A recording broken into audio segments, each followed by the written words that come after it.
Welcome back to the Vegans Who Live podcast. We are your hosts. I am Brooke, otherwise known as Miss Meatless Muscle, and I'm joined by John Thomas, the Bodybuilding Vegan. And today we are talking meal prep hacks, everyone's least favorite thing to do when it comes to getting in shape. Yes, and we're gonna make it the best, least favorite it can be. Um, I don't know about you, but that's like the number one complaint that I get is almost always people don't want to meal prep. And I get it. I mean, it's not the most fun thing to do in the world. yeah, some of us are lucky to have a significant other or meal prep service so that meals are delivered on time. But if you're starting on your journey and you can't lean on somebody else in that way, or aren't trying to spend as much money on a meal prep service, I'll shout out to Crave prepped meals in Florida. That's one that I use. But for many years, I had to cook all my own stuff, and I'm actually kind of going back to that method now, just because I like to have that control over what I'm eating.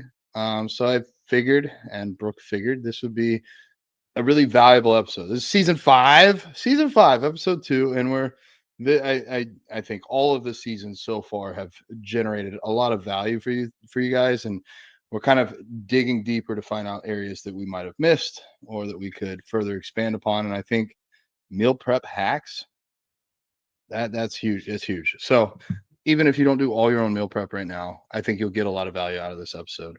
At least I've got some cool things to bring to the table, and I know Brooke, so I know she does too. And Um, quickly, if you've been with us since season 1, please leave us a review. It really helps us out if you leave us a review, give us 5 stars, and also leave us a question. So get involved. If you guys have been with us this long, we want to hear from you. yes. It's weird because like we just sit here and talk to each other and we don't always get feedback. Sometimes y'all send a really nice DM, but we would love questions and we'd really love reviews. So please take 2 minutes out of your day to do that. That would be phenomenal for us. Um, I want to have the question game, and since we don't have the question game questions made up, I'm just going to make up a question. It is the start of the new year. Somehow, as of recording this, we're already 9 days in. It's flying by extremely fast. So very soon I'll be like, Brooke, it's the end of the year. Holy shit, where'd it go? But before we get there, Brooke, I'm going to ask you a question. What, because I know you normally set goals and stuff, what are either the major goal or one of the goals that you set for this year for 2025? Major goals. Okay, so I'm releasing my first cookbook um this month. So Goes right in stay. line with meal prep. Yes, definitely. So that is exciting. I've wanted to do that for a long time, and I've had people ask me, countless times if I would come out with a cookbook, and it took some time.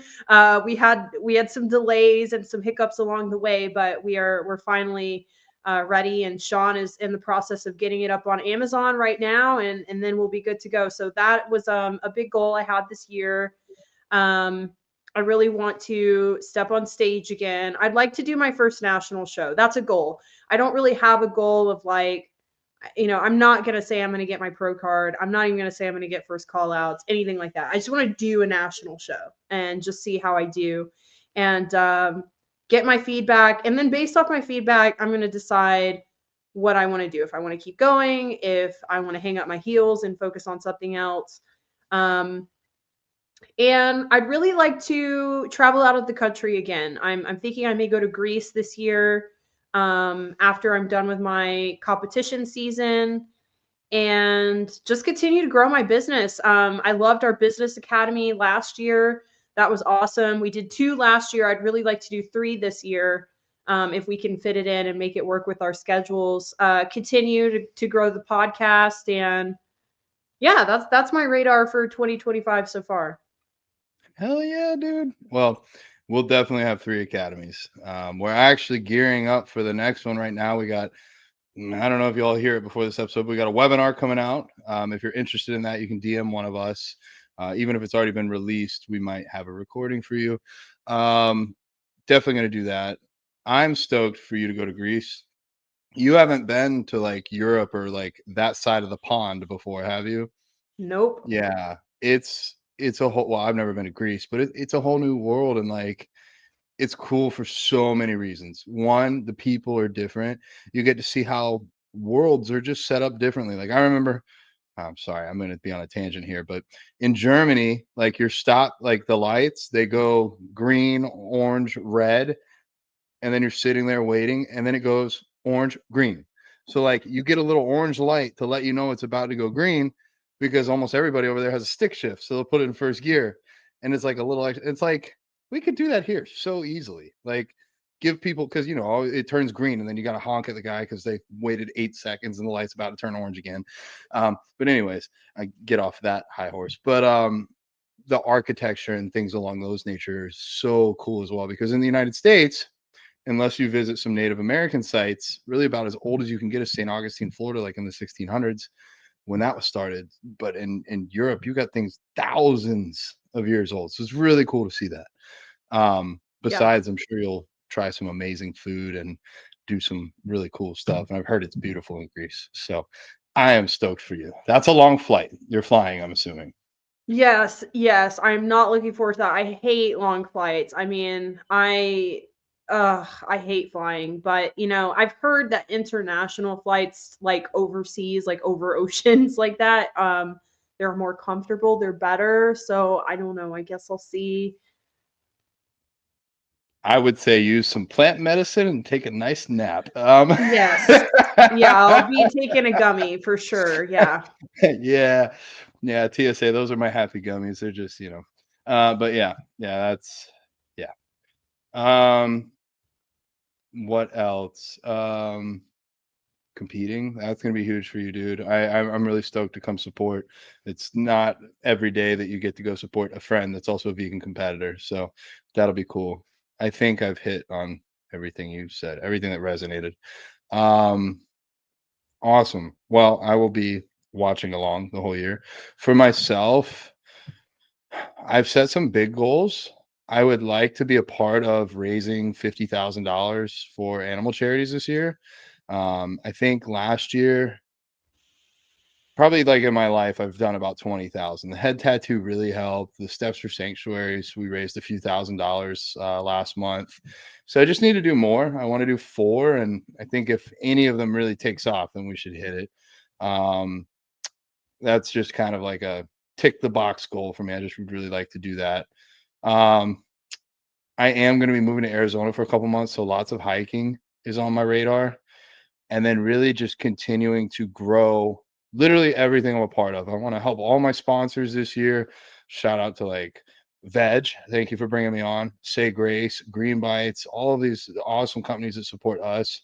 Um, been working a little bit with Pal. We'll hopefully be able to expand upon that later. Grow the podcast. I've been checking the metrics pretty much weekly, and I see our growth. I even see when we had a slight break for like a week, we still grew on that week. So we really have momentum here. Thank you guys for leaving reviews. You're helping. And the last thing, I've hired an employee in Africa named David, and he is quite possibly one of the kindest people I've ever met. He told me that something had been bothering him for a couple weeks and he needed to make it right. He said he saw all the work we did for the steps for sanctuaries, but that he didn't have enough money at the time to pay for it. So to like donate. So he asked if I could take money out of his paycheck to go to steps for sanctuaries after the date and donate to Karma Farm Sanctuary. And I'm like, you're giving up 20% of your pay. And I know he needs this, but he's still coming out to support a sanctuary literally thousands of miles away from where he lives. So I asked him if he's ever been to the United States or if he'd like to come, and he said it's one of his dreams. And so I want to bring him here. I want to work with him here, get to know him a little bit better, and then potentially go back to Africa with him and get a guided vegan tour of Africa with somebody that speaks the language and knows the land and can show me around. I think that'd be really cool. And then maybe bring him back here permanently if all goes well. So David, if you're listening, I love you, bro. But yeah, on my to-do list of a few big things this year. So it's gonna be a big year. Cool. Oh, Yeah. what country's he in? I need to look that up. I mailed Lagos is Well, the okay. city, I think. Lagos. I mailed him a shirt. Actually, same shirt I'm wearing. Shout out to Nick from the Vegan Halal Cart. I think it's Lagos, but it's not something I'm intimately familiar with, to be honest. I Okay. need to get Yeah. better with geography. I barely know. People are like, "Where are you live in Tampa?" I'm like, "I don't know. I just by the stadium." Uh, okay, all right. Time to deliver value. We've talked about ourselves enough. I've talked about ourselves enough. Meal prep hacks. Okay, where do we want to start with this? Because I have so many ideas. What about appliances? You want to start with appliances? Yes. I think that's a Um, good one. Man, all right, I'm gonna throw this out there. It's not exactly meal prep, like prep for a whole week, but I think if you're a bodybuilder, you should have a blender. I mean, you should have a Yeah. blender. And if you want to go to the next level, like bro, I can get a Ninja Creamy to make like super cool stuff, do that. But even just a general blender. And you know what, guys? If you're not made of money, I bet Facebook Marketplace, you can find people that are moving all the time. You can find a blender on that. Like it's not that hard to find a blender. I've had time where my teeth, I had work done on my teeth, and it wasn't exactly the most fun thing in the world, but I blended my meals during my bodybuilding prep. I blended like rice and seitan and beans Oh my and kind of gosh. made soup. But you know what? I didn't miss a damn meal for 22 weeks. I did everything right. So, I'm not suggesting anybody else do that, but it's an option. Um, I'll say if you're me, 2 microwaves, because 'cause I've had a microwave break while I was using it once, and it was like a frozen f like, I had no other way to cook this food, so I had to drive to Walmart and buy a microwave, so now I have 2 microwaves in case one breaks. Might be a little ridiculous, but that's me. And then I'll let you list the next most essential. Yeah, those are good. I feel like if you're meal prepping and you're in this for the long run, I think it's really worth investing into an instant pot. I think those are just life saving. Like especially during the cold months, you can make like soups and stuff. So a lot of times, like before I go to the gym, I'll just put something in the instant pot. By the time I come back, it's like ready to eat. So and you don't even have to make like a whole meal in there. You can make rice in there. Like I steam my green beans in there, Brussels sprouts, broccoli. Like you could just cook literally anything in there. So I think it's a really good tool for meal prep because you could just do so many things with it, and you can keep food really clean without any oil or anything like that. So highly recommend. They're pretty, I think, reasonably priced on Amazon. I have a confession, I've never used one. Never. They're awesome. I think you would like one. Do you have any recipes in your cookbook with them? I sure do. Yes, a lot of That's gonna them. be a 2025 resolution. Try one of Brooke's recipes in the Instant Pot. Yeah, Instant um, Pot's awesome. are those see, this is my own limitations here. Are those the same as like a pressure cooker where it uses pressure, or is it just heat? Like a Yeah, rice it cooker? is. Yeah, it is. It's basically a pressure cooker, and the one that I have, it has a couple different settings. So you can do pressure cook, you could do slow cook. So it also has kind of like a crock pot function. It has a saute function, it has a steaming function. So, you could just do like so many things with it. It's just really cool. Okay. I, I need I to love try it. this. You said you can make rice in it though? Yeah, you can make rice. So I make rice in it every week. Okay. And see, I think it's beneficial to have like multiple appliances if you can swing it, if you have the counter space, or just the cabinet space to store stuff away. Because I feel like if the more things that you have going at one time, like if you're, really busy trying to meal prep, like you can have your tofu in the oven or your veggies in the oven, seitan in the oven, you can have your rice cooking in the instant pot or like you can have multiple things going at one time. So I feel like it's helpful to have like an extra appliance like that. Yeah. you could like cook your protein in there. And then if you have a rice cooker on the side, that's how I do it. Like I have a rice cooker right now. I'll make my rice in the bottom, and then there's a veggie bag or a veggie box, veggie spot slightly above it, and I'll put the veggies in there. So I'll do like 5 days of rice and 5 days of veggies all at once. And then on the stove, usually my Say Grace, I'll do like 5 days worth of that. So literally in like 30 or 45 minutes, I have 5 meals fully prepped and ready to go. And I guess that's not an appliance, but it is a tip, a hack. Don't ever cook for one meal. Like even just double every serving size or triple or 4 times it, and then you'll have at least one more meal to eat later, and that'll save you so much time. Um, Other appliances, I'm actually looking at it right now. This is just completely different, but I have a distiller for my water, so like boils the water and it evaporates, and then you have clean drinking water. A lot of cities, I've been looking into it, have a lot of added crap in your water. I don't know how it is in Georgia, but at least like in Tampa, I don't really like to drink the tap water. I like to distill it. And what else would be a good appliance? I don't know if I can. Air fryer.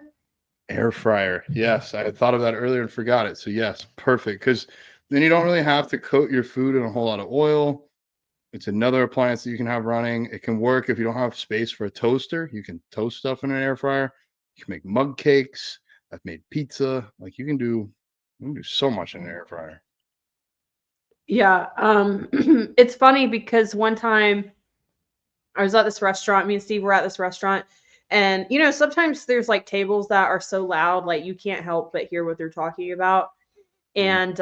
And it was after Christmas, and like this lady was like really loud talking about how she had gotten this air fryer for Christmas, and she was like talking about all these things that she had made in it, but it was like pizza and french fries and like just like all this stuff that like we don't really eat. Like it's just funny. It's just hilarious. Like the perception of an air fryer to her was like to reheat food that she had bought out, and like to me, the air fryer is like to make food healthier. You can Yeah. use less oil. I don't know. It was just funny to me, but you could do a lot of things with the air fryer, and like you said, it's just another appliance. So like a lot of times, I really like tofu in the air fryer. I prefer tofu in the air fryer over the oven, and I make my Big Mountain Big Mountain soy free tofu. I make that in the air fryer, Mhm. and then I'll usually have my rice in the instant pot, and seitan I usually bake in the oven. Um, yeah, so it's just another way to get a bunch of food knocked out, and depending on the air fryer, they have a good amount of space usually, so you can make a big batch of like tofu or whatever it is you want to make in there. Yeah. Yeah. Yeah. Yeah. And it tastes so much better. Like if you don't really love tofu, try it air fried. It'll probably change it. It'll be crispy on the outside. My favorite thing is like take that big mountain tofu, put it in strips, make almost like French fries, some Yep. garlic and salt, and dip it in ketchup. That might sound weird, but like it's almost like a French fry to me, I do the and same it's thing. super high Yep. protein. Yeah. Um, okay, not exactly appliance, but I think freaking necessary. A food scale. So it'll help with so many aspects of meal prep, and I'll dive into that in a minute. And then also, I would really recommend like glass Tupperware bowls to eat out of and reheat, because if you're using plastic, like it's one thing to drink out of like a plastic BPA free bottle.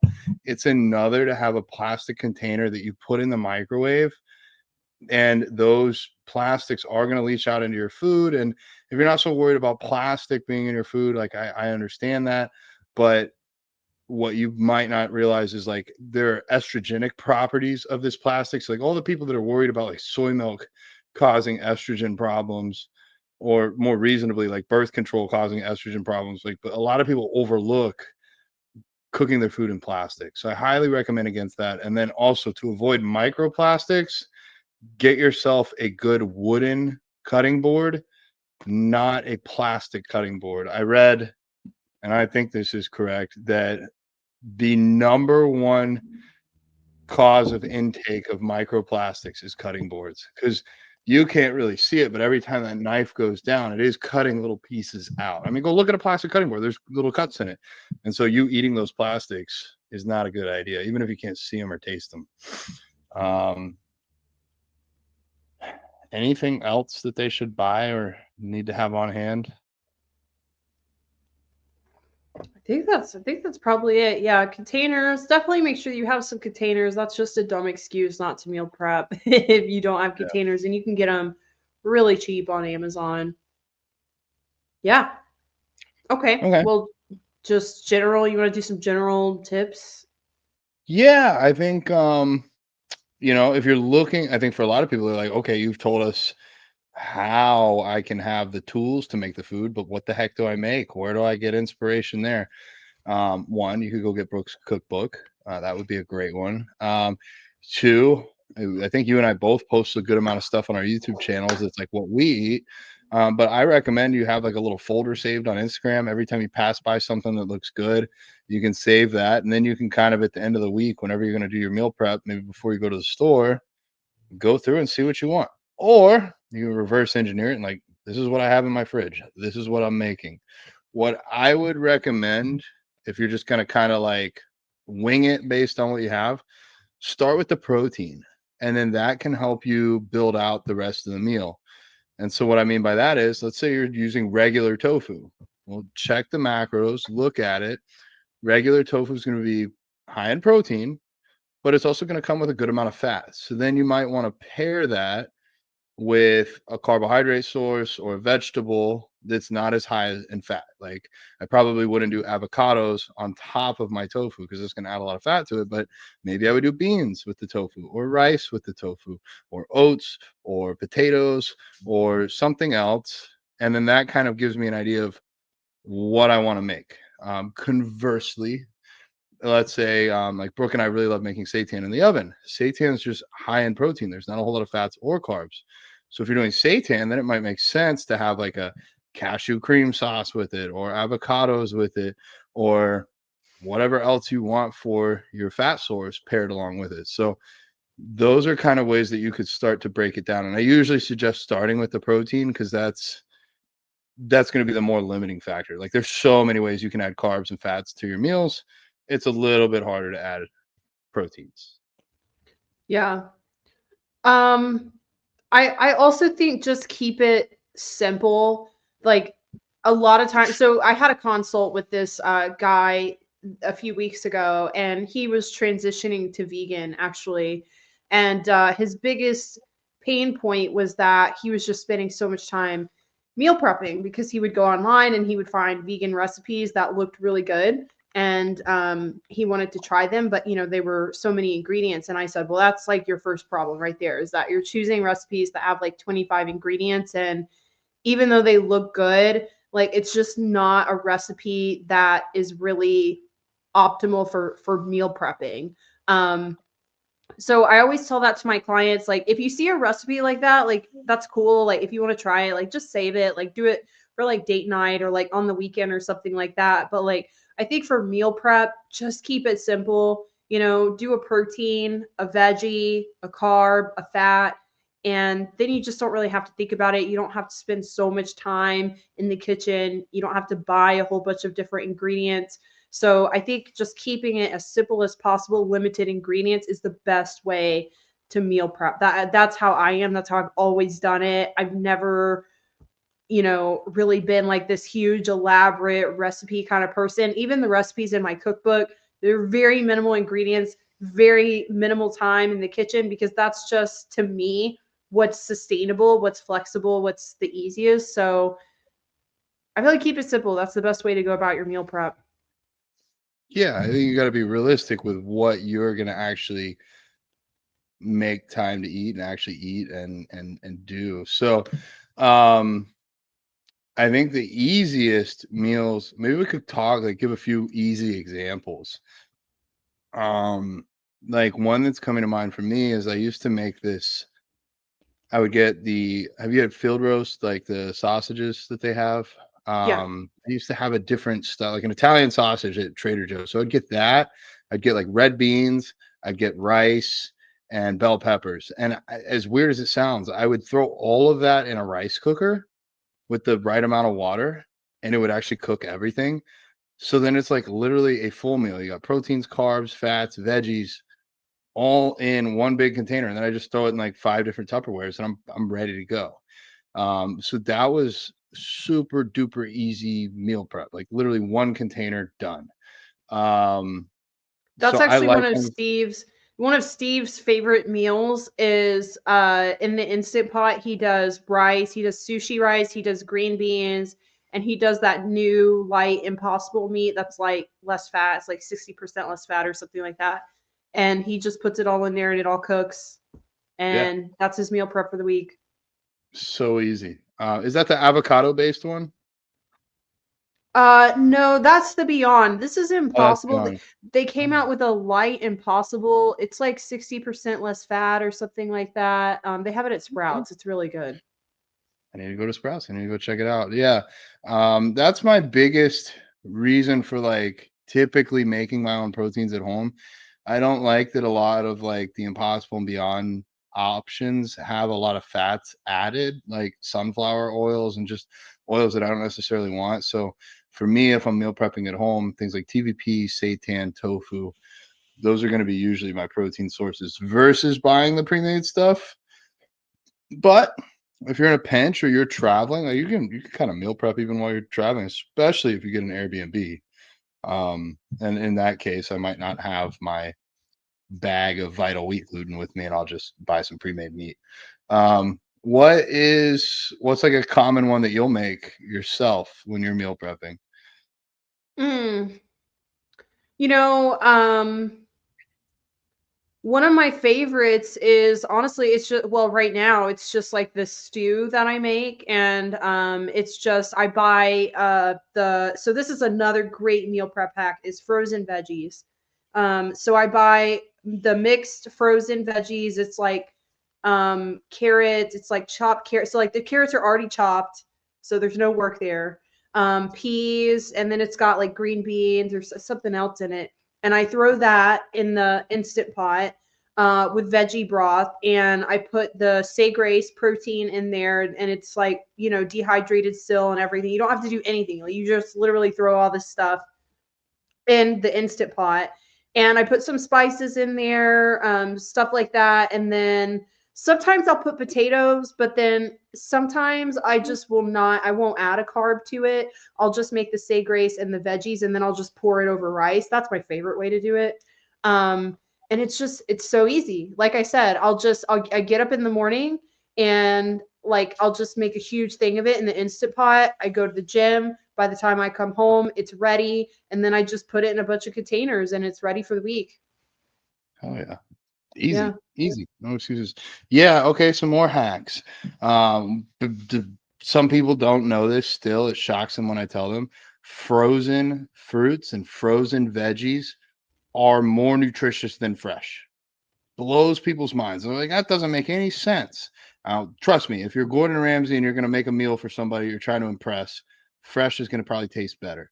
But if you're low on time, you're trying to save money, and you want to be the most health conscious you can be, when they freeze these foods, they freeze them at their most ripeness, when the nutrients are still locked in there and they're flash frozen. Whereas if you go grab a banana off the shelf, or you go grab a tomato off the shelf, or a carrot off the shelf, it's been picked for probably months. Like every single banana is picked super green, and then they degrade over time after they've been picked and disconnected from their tree. So, um, frozen all the way. For beans, I know they taste great if you make them dry, but if time is a concern, I mean, you can literally eat beans out of a can, so it's super time effective. And then the biggest thing that people really worry about is like preservatives and things like that. But most canned foods, they don't need preservatives. They're heated very hot, and then they're sealed so that no bacteria can live in that super hot environment, and then they stay sealed until you open them. So if your can has like a giant dent, that's a problem. But if it doesn't, you're fine. And then people worry about the salt. But if you're an athlete or just a regular person and drinking enough water, salt is not something to be concerned about. So canned veggies, canned beans, total options, especially if you're like, well, I don't want to eat canned beans because they're not super healthy, so I'm gonna go get an Impossible Whopper. It's like, really, you really like you missed by a mile there. You That's were going in the right exactly direction.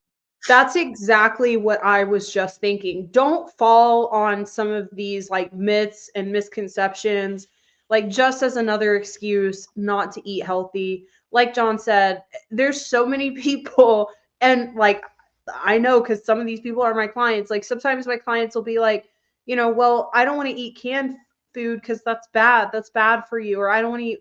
I actually had somebody on social media arguing with me the other day that frozen fruit was processed and it wasn't good for you. And I'm like, oh my God, like it's just amazing what social media has done to people now. But, anyways, yeah, don't let that stop you from eating healthy. And then you just go, eat some junk, eat whatever because you think, eating green beans out of a can is bad. Like it's like you said, it's really not that bad at all. Like, especially if you're worried about sodium, which that's a whole nother conversation. But you can get low sodium canned goods. They have low sodium almost everything now. So in my stew that I make, sometimes I make it like a chili, and I make it kind of like Southwest flavor. Like I'll just get some taco seasoning and put that in there, and then I'll do like the low sodium black beans and put that in there, because I add sodium to it anyway. So like, yeah, I mean, canned goods, they're not bad. Same thing with the frozen. I don't know what it is now. It's just like social media has just like brainwashed people into thinking that unless they eat something like completely organic, fresh, whatever, that it's not good for you. And it's like, man, something is better than nothing. So if you have to do the canned goods, do the canned goods. I've eaten canned goods for the past 8 years, and they were, it works for me, and it saves you time. I'm sure as hell not going to go get dry beans and make them myself. And I Yeah. think a lot of people that would be way too time consuming for them. So just get the best option. And actually, a lot of canned goods, you can get organic canned goods if that's a concern to you. Yeah, 100%. I think beans are often overlooked as a superfood. They're looked at as a vegan or vegetarian source of protein. I don't even really look at beans from a protein perspective. Like, yes, when I track my macros, I'll include it, but I'm not basing the protein of my meal around beans. I view beans as more of like a nutritional powerhouse. They're packed with fiber. Um, they are also packed with potassium. Like a serving of beans will like, and I guess a can of beans probably has about as much potassium as like 7 or 8 bananas, and that blows people's minds. It's like they don't think of beans as a great potassium source, but it is. And if you don't know, potassium is important because it's one of the electrolytes that your body uses to perform muscular contractions and prevent cramping. So if you're not getting enough potassium, you're not going to get enough pumps in the gym. And potassium helps regulate sodium. So if you're worried about the sodium in beans, well, you're balanced out already because it comes with potassium. So if canned is the only way you can do it, great. Like I would argue, if you're like, well, what's the healthiest? Fresh green beans, frozen green beans, or canned? I would say that I would go with frozen first. And then if you don't go with frozen, go with whichever one you prefer out of the other two. Frozen is going to maybe be marginally healthier than canned, but yeah. That was a lot of good points there. I think the other thing that people really struggle with when meal prepping at home is that they just say the food doesn't taste good to them. And I think the big thing that a lot of people miss on there is how to like adequately season your food. Um, and everybody that's like, oh, vegan food doesn't taste good. It's like, well, you season your meat with things from plants. So why wouldn't plants seasoned with things from plants taste good too? So what I would do is build my spice rack based on what you enjoy and also what digests well for you. Like I love garlic and onion, fresh or powdered. I have to be a little bit careful because my body doesn't always love to eat a ton of that. Um, Other things though that I'll typically include in a meal prep, and then you can fill in any holes that I might miss, Brooke.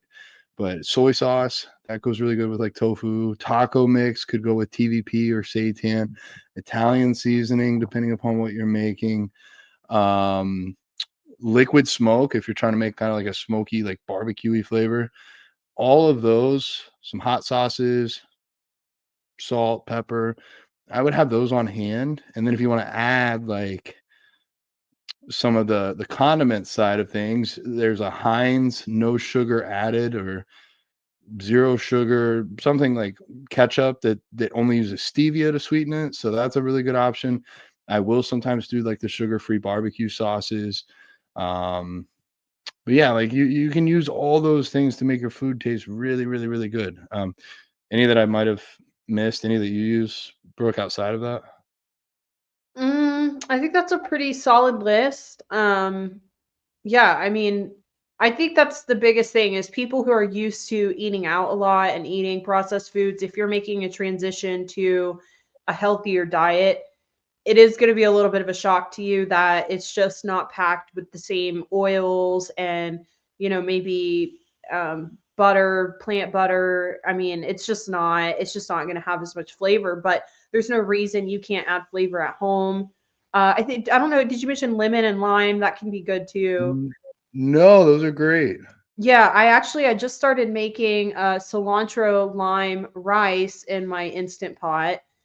Just for something different, like I was just like, I just kind of want something different. So I just bought some fresh cilantro at the store and I just throw some of that in there. Damn, I should have put that in the cookbook. Um, and then I squeeze like half a lime in there and it's so good. So it's just, like no added calories at all. It's just adds a little bit of flavor. And I was going to add one more tip for meal prep. Something I used to do when I was really crunched for time. I'm lucky now. I work from home, so I don't have to do as much meal prep as I used to. But I used to have to get up at like 4 in the morning, go work out, work a full day, come home, work on my business, and then go to bed. So it was a packed day. And during that time, I used to love buying like the pre-chopped veggies at the store. Like you can buy them like a little container of like chopped bell pepper and chopped onion. Um, and to me, that saved me. I mean, I don't know, maybe it saves you only a few minutes, but to me, it's like saves you a lot of Yeah. work and effort. It's nice not having to cut up all your produce. Yeah, yeah, they sell like the frozen packs too, or if you prefer the Yeah. taste of the fresh ones, that is a time saving thing. It's like, what do you have more of? Do you have more time, or do you have more money? If you got more money, you can buy those, or even buy a meal prep service as well. I do like having the control over it, the ability to change things. Like, I don't know if something isn't digesting well, I don't have to wait a week for my next meal plan to get delivered to change it out. Um, other Other tips, I love the lime and cilantro. That's a good idea. I wish I had thought of that. Oh, I would have added that to my last batch. I just normally do rice, and then I'll add my oils to the rice. Actually, I'll add like macadamia nut oil. That one seems to taste really good. It's kind of got like a buttery flavor. Um, for for people that are meal prepping, you can do everything through meal prep too. Like I normally do, since I work at home as well. I normally do my cream of rice and my oats like same day. But I've had times where I've traveled before and I'm like, I want my cream of rice on the road, and I'll make it and I'll put it in the fridge after and I'll cool it down, and it's kind of like a dessert. And I have videos on my YouTube channel if you guys want to see, but like you can make cream of rice at home with a blender. You can just blend your own rice, um, and then add hot water to it, cook it, and add protein powder. It's such an easy meal to make. Or you can do it with oats. You can do overnight oats. Super easy options. And like I'll just put out 5 Tupperware containers, put the same amount in each one, add the water in each one, stir each one up, and throw it in the fridge. Now I've 15 minutes. I got 5 meals ready to go. Um, the other tips that I have are like some practical tips that might help. I recommend, like I said, using a food scale. And then what I do, let's say I'm making rice, for example. If I'm smart and remember to do this, I'll take the rice cooker. Like this is if you're really good. Okay. I'm going to give you guys a tip that might help you, but you can also throw this away if you don't need it. You can take the rice cooker and weigh it. Like, let's say my rice cooker weighs, not the whole cooker, but the pot, it weighs 500 grams. And then I put all my rice in there and I cook everything up. And I've made 5 servings. And I put the whole thing back on the food scale. It says 1,500 grams. Well, I do the math. I go subtract the 500 for the rice cooker. I normally take a photo. That way I can see the weight on the scale. And then, like, I don't have to remember. And then that means I have 1,000 grams of rice left. And so I'll just pull out 200 and put it in each one of my containers. That's if you're like in prep and like really trying to be nitty gritty. But really, guys, if you're just cooking for yourself, your weekly calories is what matters. So if you have 220 grams of rice on Monday and 180 grams on Tuesday, and it's a little bit off each day, but at the end of the week, it all levels out, then you're good to go. So I tell any of my lifestyle people, you don't have to weigh it, just get containers and eyeball it, and you'll be darn near close enough. Um, Yep. yeah.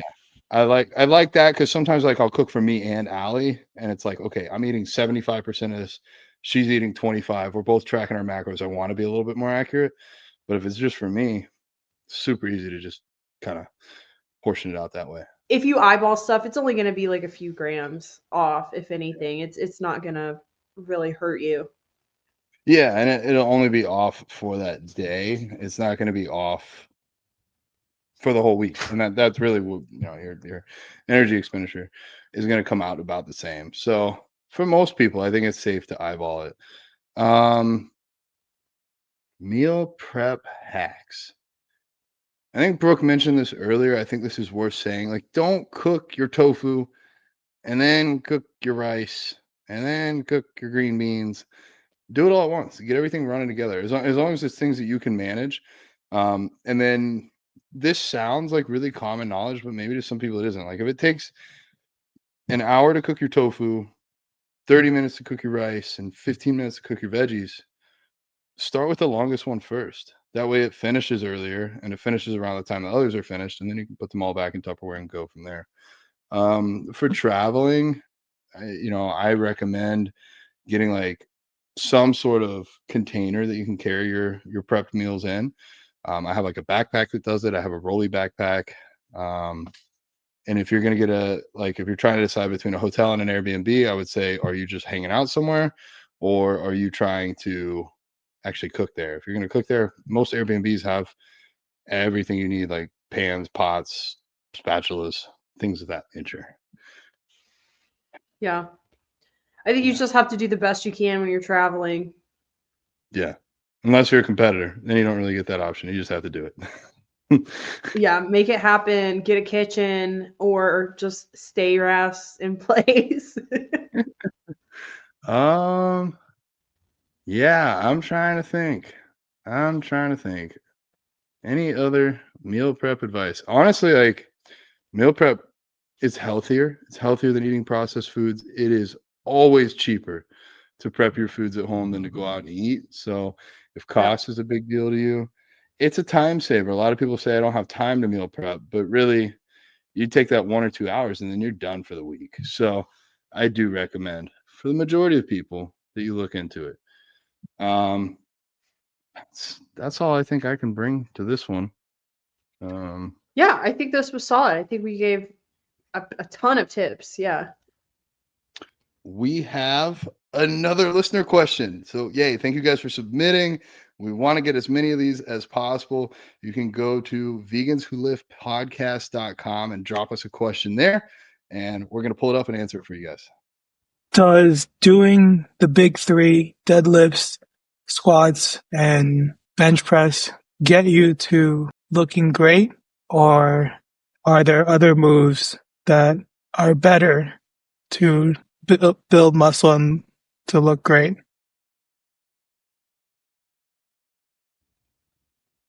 Okay. I have Good my question. thoughts. Thank you, Len. That is a good question because it's really thrown around that you have to squat, you have to bench, you have to deadlift. Would you say, Brooke, that those are the best ways to build a great physique? Um, I don't think it's necessary by all means. I mean, I think you can build a great physique without really any of those. Or, like me personally, I don't do a lot of squats. They just don't really work for me, but I do deadlift. I don't really do a lot of bench press at all, maybe incline here and there, but that's about it. I think really it just, I mean, especially if you're going for aesthetics, that's mostly going to be diet. And then, building a good physique. I think it's just continually progressing in the same lifts, progressive overload, getting stronger, increasing your weights, continuing to challenge yourself. But yeah, I don't think you have to do squat, bench, deadlift to get a great physique by any means. I will back you up on that one. I would argue there's no single exercise needed to get a great physique. Like you could pull out every exercise ever made and take 20 of them away and say, go make a great physique. And you could still do it. The biggest thing here is just like everything else in life, there's an opportunity cost. And when you pick squat, bench, and deadlift, you're picking three of the most technical movements possible. Powerlifters, they spend decades working on their form. And with squat, bench, and deadlift, none of these movements are you really perfectly locked into place. There's a lot of balancing aspects. It's almost a very athletic movement. And some people, myself, are not super athletic. So instead of taking years to master the barbell squat, you could take weeks to master the hack squat and then have years to become very proficient at the hack squat and push very hard and build a lot of muscle. So I would even advocate that those are great movements, squat, bench, and deadlift. They're great movements if you have the time to learn them, the patience to learn them, and understand the risks involved. However, if you're trying to get the best physique possible as fast as possible, it's very rare for me to program those into my clients' plans. So I typically wouldn't push for it.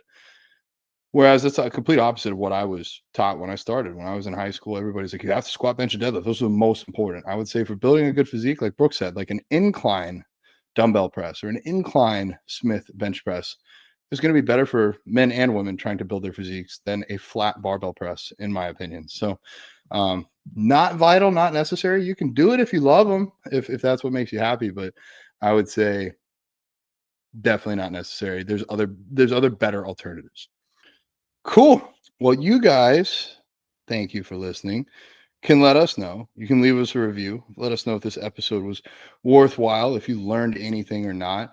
Whatever platform you're on, give us all the 5 stars, all the things, and that's really going to help us grow. So really humbly asking, if you've been listening to this, we're not charging you guys. We're trying to give out all the free information we can, and all we ask is that you leave us a review so that we know that you guys are and enjoying it. I mean, if you hated this episode, let us know too, but I would be shocked because how could you hate this? Come on now. There's some trolls out there. Y'all didn't talk about eating meat enough. Well, talk about eating vegan meat.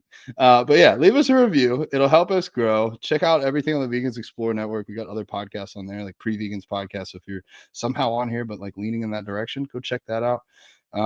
Yeah. All right. I'm going to cut it off. I'm not going to ask y'all to do too many things. Just leave that review. That's all we need. That's all we need. So I am John Thomas, aka the Bodybuilding Vegan. And as always, I'm here with my co-host, Brooke Sellers, aka Meatless Muscle. This has been season 2. Season 2? Good Lord. Season Episode 5. 2. Season 5. Vegans Who Live podcast. We're keeping it raw, real, unedited. I'm bringing you the best I got. This is what I got. This is the meal prep episode. Thank you so much. We'll see y'all next week.